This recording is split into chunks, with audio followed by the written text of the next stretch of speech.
10 minute maximum 8:55 तक तो window close हो जाना चाहिए। अब फिर बाद में देख लेना, 1 घंटे बाद देख लेना या आप कहीं और चीज देखो, लेकिन यहाँ पे विंडो क्लोज ही हो जाना चाहिए। इससे क्या होता है ना कि डिसिप्लिन मेंटेन रहता है। अब क्या करोगे, आपकी आदत सुधरेगी। सबसे बड़ी बात समझो, आपको भी लगना ही नहीं ऐसा तो गलत हो जाएगा, हम किसी काम में बिजी होते हैं, तो बेटा काम में तुम 40 दिन में 1 हफ्ते 2 हफ्ते में एक बार बिजी होगे, उसकी वजह से आपको डिले होगा, है ना। और अपनी आदत की वजह से कितनी बार खराब करोगे, सोचो।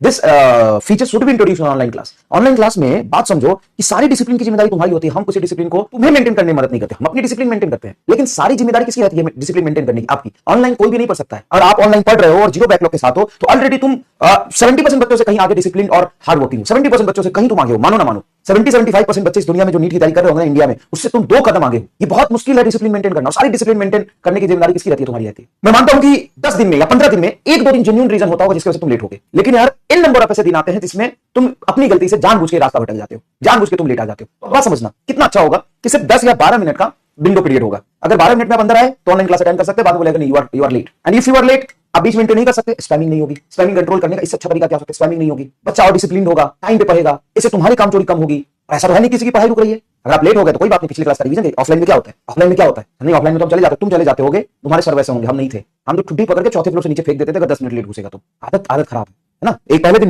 नहीं फेंकता था, लेकिन 3-4 दिन में फेंक देता था। दूसरी बात क्लास रूम में जाने वाला सबसे आखिरी इंसान मैं हूंगा और अंदर से कुंडी लगा देता था। उसके बाद 2 घंटे तक ना तुम बाहर जा सकते हो ना तुम अंदर जा सकते हो।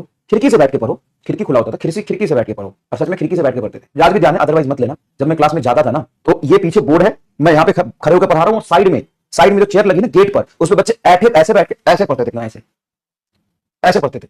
और उसके पीछे भी पढ़ते थे, एकदम गेट पर ऐसे बैठते रहते थे। वो सिर्फ सुनते थे, अच्छा ठीक है सर, ठीक है, लिख नहीं पा रहे, सुन रहे हैं।